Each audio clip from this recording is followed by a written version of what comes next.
10 a.m. From Nyanza, I had to change buses in Muhanga, which is the junction town between Nyanza and then coming all the way out to Lake Kivu here in Kibuye or Kibuye. And I just arrived at the hotel, the Ribeiro Kivu Resort, and it's gorgeous. Look at it. You've got a view of Lake Kivu right behind me and all the hills and islands comprising of this region. And it's not only just arriving here, like the beauty really is in the journey, because even though I had to switch buses and all of that on my final bus between Muhanga and here, the first bit was a bit rough. The roads weren't that great, but then after you pass like a little town, I think called Kisuvu or Kivumu or something like that, after you pass that, the road becomes gorgeous. Perfect road, like you're just like gliding through the hills, and you've got gorgeous views, lush saturated greens all around you. And then once you're about to reach Kibuye, you get views peeking onto the wonderful lake here.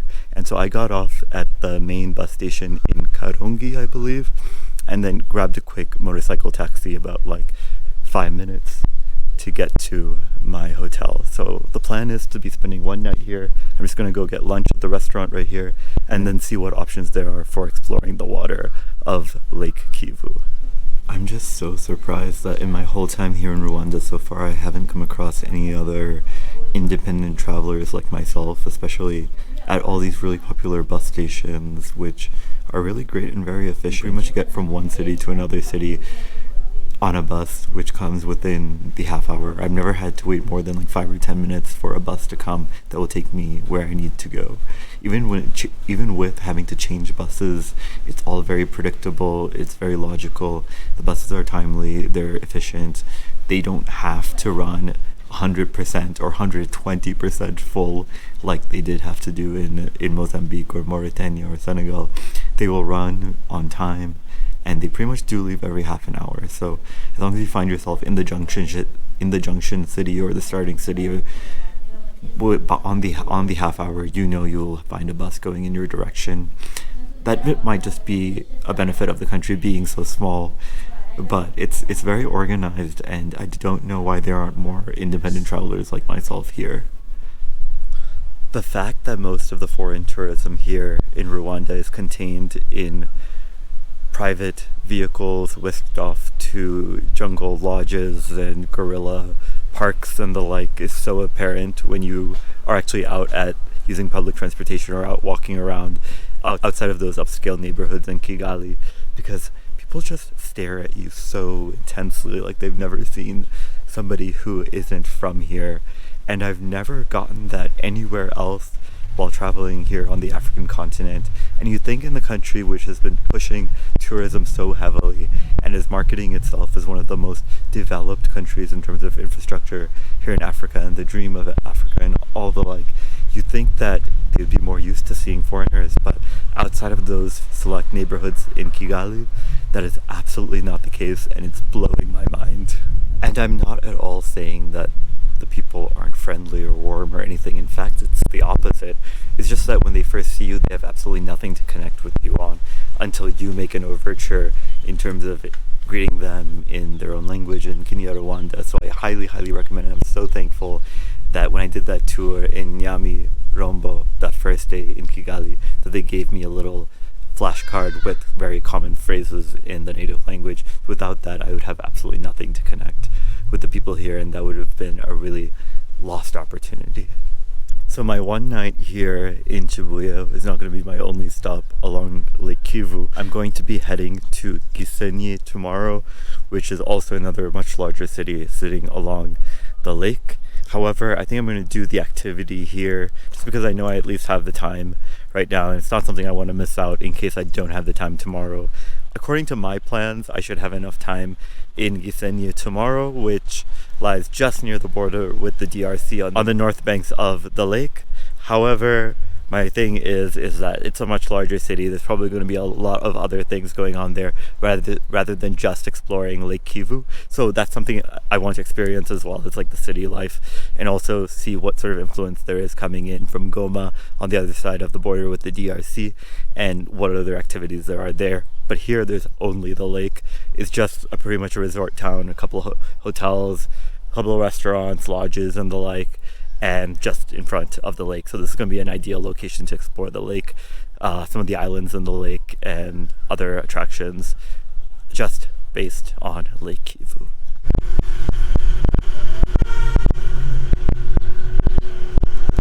Hello everyone, so it's about 4 p.m. right now and I'm officially on Lake Kivu with Captain Fabrice with me. So we're gonna do about an hour and a half tour, returning back around 5:30, and take a look at some of the spots and the islands to visit here on Lake Kivu, departing from Kibuye.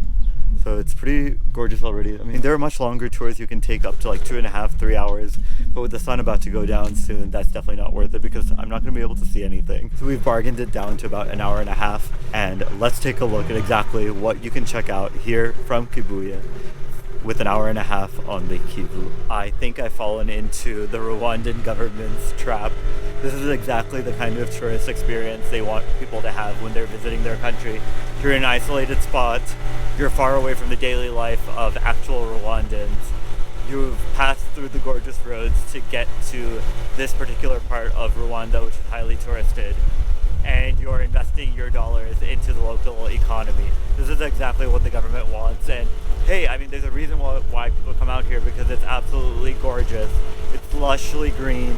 Even the drive up here was jaw-droppingly gorgeous, so I completely understand it, and it's a worthwhile experience to come out here, but at the same time you can't lose sight of everything else going on. The single-party state, the centralized government, the security apparatus that's just so omnipresent here in Rwanda. That's all still a part of modern-day Rwanda. So behind me you've got a great view of the resort community, which is Kibuye or Kibuye. It's all located on this sort of terraced elevation with hotels, resorts, restaurants, and the like. And it's so different from Karongi, where we first got off on the bus, and that's like a real alive and living Rwandan city.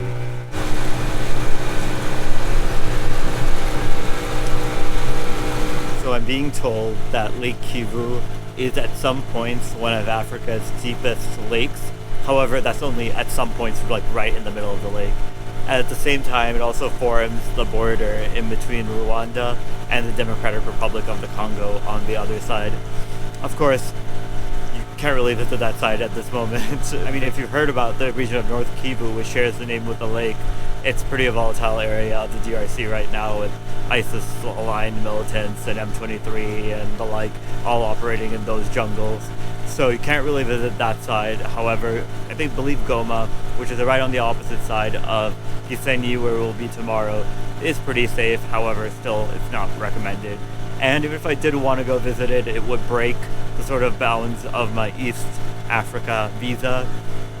So the conditions of the visa state that if you want to keep that visa, you have to only stay in the 3 countries in Rwanda, Uganda, Kenya. Once you exit to another country, you cannot come back under the same visa, and I do not want to pay another $100 to acquire a new visa, so I will not be entering DRC this time around. Save that for the next trip. So we're approaching an island known as Monkey Island, and we're looking out for the monkeys. I think at the moment, monkeys are not to be found. I just saw a monkey on Monkey Island. It's really cute. You probably can't catch it behind me, but it has like a small black face, and then the rest of its body is like very like gray and white. Almost looks like a lemur, but I'm pretty sure it's not a lemur because that's in Madagascar. The mountain range that you can see in front of me here all makes up the Congo-Nile Trail, a trail which is quite often hiked as a popular hiking trail or biked as a popular biking trail, and it's named the Congo-Nile Trail because all these water sources have something to do with the source of the Nile. Like this Lake Kivu has something to do with Lake Tanganyika, which is believed to be one of the sources of the Nile. So yeah, I don't know, it's all geography, but there are just a lot of water sources around here making up the African Rift Valley, which of course extends from where we are right now in Lake Kivu all the way north into the Horn of Africa. We're now approaching Peace Island. I think we can get off here. Looks like we just got to the most happening place in Lake Kivu. more people that I've seen here than anywhere else. People with music, laptops, other people here from other hotels and boats. So apparently this is a loop trail on this tiny island, and you can walk around. There's like some different plants and the like that you can take a look at. Hopefully just no snakes. I literally feel like I'm in Seattle right now. It's like the water from the lake, and then the trees and all the green and the great weather where it's neither hot nor cold, and of course the hiking trails making a comeback. Definitely feels like I'm in Seattle, strangely, so strange. I'm like almost dead center in the middle of the African continent and getting strange feelings that you're walking around the Arboretum in Seattle. I have to say this is very, very refreshing from being in town, either in Kigali or in Nyanza, and having to worry about when the security forces would come up to you and tell you, you can't do this, you cannot do that, you can't walk here, you can't from there, you need a permit for this, you need a permit for that. This just feels a lot more free. And if the government is taking all these crazy steps for their own internal policies and don't really want tourists to fall into that trap, and so they send us off into these sort of isolated places where we can be travelers, be tourists, and do whatever we want, I guess it kind of makes a little bit of sense. That doesn't mean I'm excusing at all the curtailing of rights for actual Rwandans, because I know for sure there are plenty thousands of Rwandans out there who want to be able to enjoy the same rights, freedom of expression, press freedom and the like in their own hometowns, and are not able to due to a number of rules and regulations put into place to secure the narrative of the single party government here. Pretty much the entire media is owned by the government, and if it's not owned directly by the government, there's a sort of self-censorship that takes place in order to operate. Other than that, if you think about avenues such as online media, the government has even tried to put restrictions on YouTube content creators, other online publishers who do not desire to toe the government line. International organizations such as Freedom House have outlined cases of thousands of activists and online content creators and YouTubers and the like having been detained, arrested, questioned for their activities and for their criticisms of the Rwandan government. So I'm not going to even mess with that right now. That's not what I'm here for. And as I've said in all of my videos in all of the countries I've visited, I hope you use this video as a jumping off point for your own research. I'm only sharing my observations, my experiences, the stories that I've been told from the people I've been meeting, and that's a very, very small anecdotal sample. So this is just one outlet for you to continue your learning. Of all the countries I visited so far, I'm not like picking on Rwanda. I know that it's gone through a lot recently, and I want to give it credit where it's due. In terms of its gender equality, it's probably fourth in the world after a lot of the Scandinavian nations, which, given the region as a whole, that's quite incredible. And so I don't discount all the amazing progress it's made. I'm only picking on it because it picked on me first by not allowing me to do what I've just been doing, which is showing you all exactly how normal people live. If you're going to tell me that when I show you how normal people live that I'm just showing chaos and it's too chaotic to be filmed, then I don't think that's okay.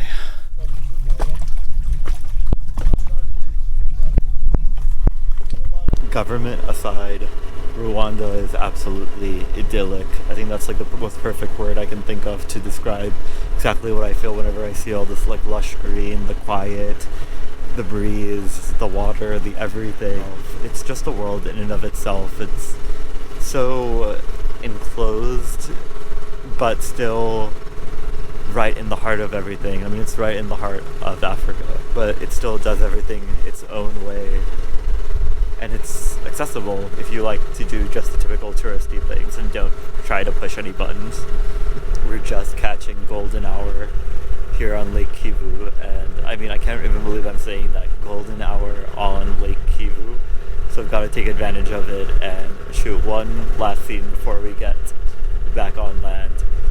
Rwanda is the place to be if you just want to feel like a tiny minuscule dot in a world of green. It's an exhilarating feeling to be here and being surrounded by all this green and having traversed so many of the hills and the lush plantations today, just getting here. And I'm sure tomorrow's journey northward to Gisenyi will be more and more of the same. But with that, I hope you enjoyed today's vlog. I hope you enjoyed spending some time on the lake with me, because just given all the difficulties filming, I think it's been the highlight of my time to sort of escape and be able to do what I want to do, which is film these videos. And with that, I'm going to call it a night. I hope you all have a good evening. I hope you also enjoyed the sunset wherever you're watching it, on whichever continent, whichever corner of the world that is. And with that, I'm going to say goodnight.